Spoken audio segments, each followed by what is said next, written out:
Hi, this is Stephen Bourne from the Rye Civic League, and stick around. Do you know actually there's history on our History Museum and the Rye Historical Society? So Alex is going to go into that history of our history.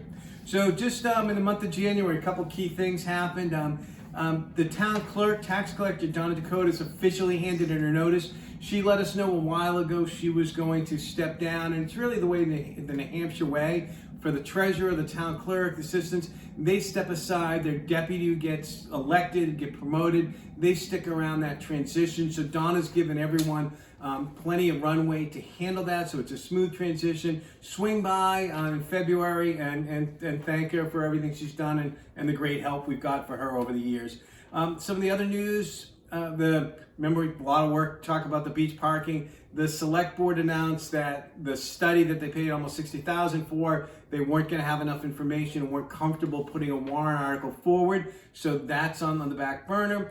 The Rye Water Department, the proposed rate change to studies, we talked about that earlier, but they had the public hearing last week. They talked about it. We've got the link to that study where you can get some more information. That meeting is March 28th.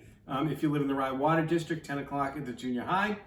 The schools, when you get your ballot, if you go to the deliberative school deliberative meeting on Tuesday, the February 3rd at 6:30 at Rye Junior High, there's some wording at the top that's new, all new from an RSA. They actually, my wife got it. It was in the public notices, the Herald, so we've included that they have to provide there. So the big news really was the deliberative meeting on January 31st. A lot of budget meetings working in that, select board workshops.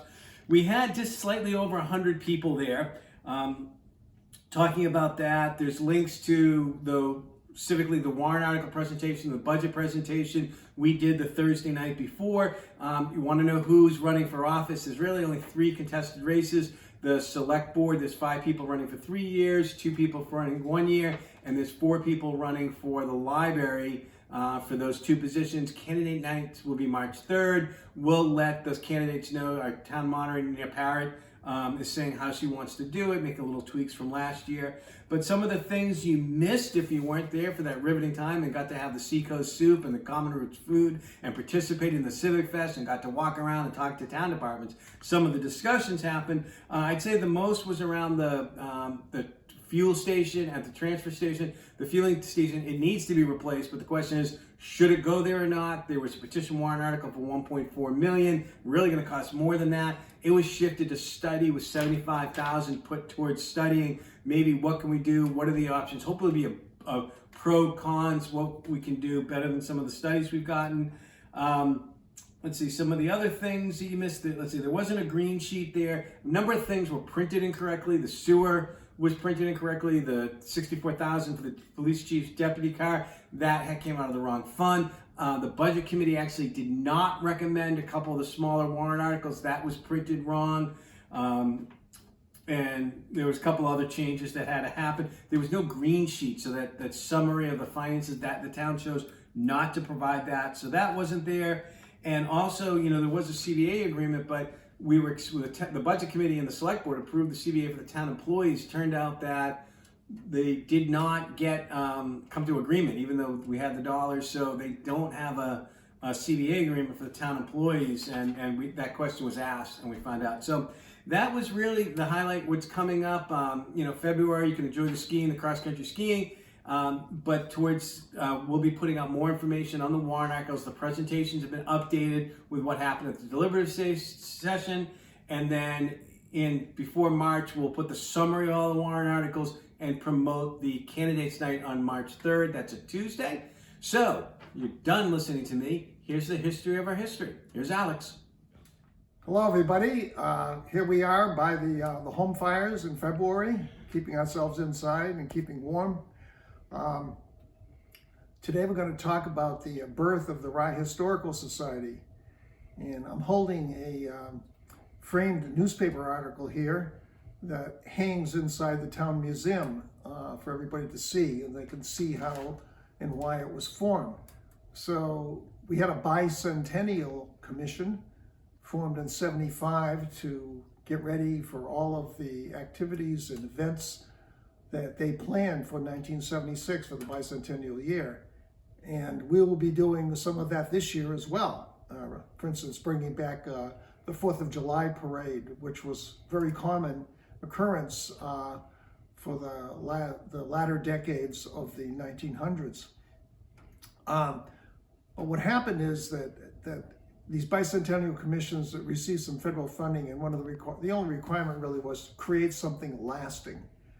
So my mother, Jessie, got the idea. She says, well, why don't we form an historical society? I mean, that's almost what we are. We're doing history.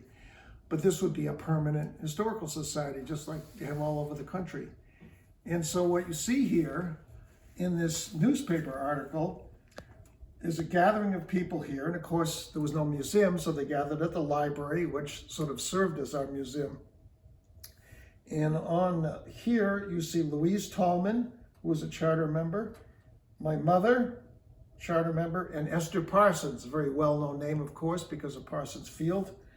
And the caption here, the photo was taken by Ralph Meringue, who was, for many years, a photographer for local papers, but he was also the chair of the Bicentennial Commission. So he actually took this picture and wrote the caption. And the gentleman with them here is a representative, Philip Zay, from the New Hampshire Historical Society, and he came down and spoke to these folks in a gathering of about 25 people about the forming of an historical society.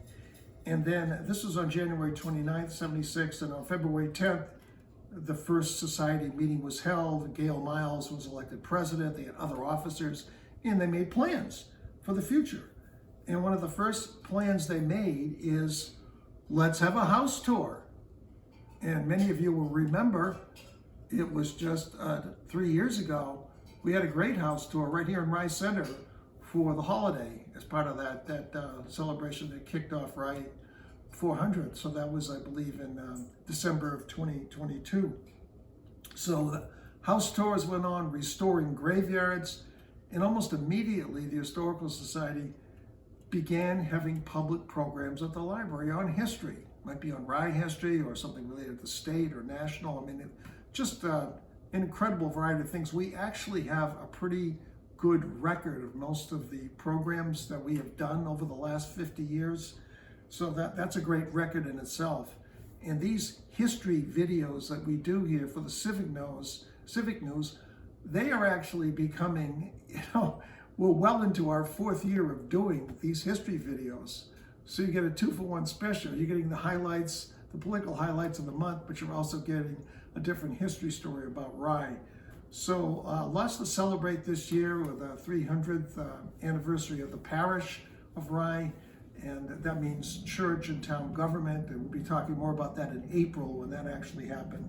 But that's how we all came about here. The first museum in Rye was actually space that the town gave us on the 2nd floor of Town Hall when only half of it had been turned into office space. That was in 1986. And then, of course, the permanent museum itself was opened in 2002. All right, that brings you up to date on the Historical Society. Thank you.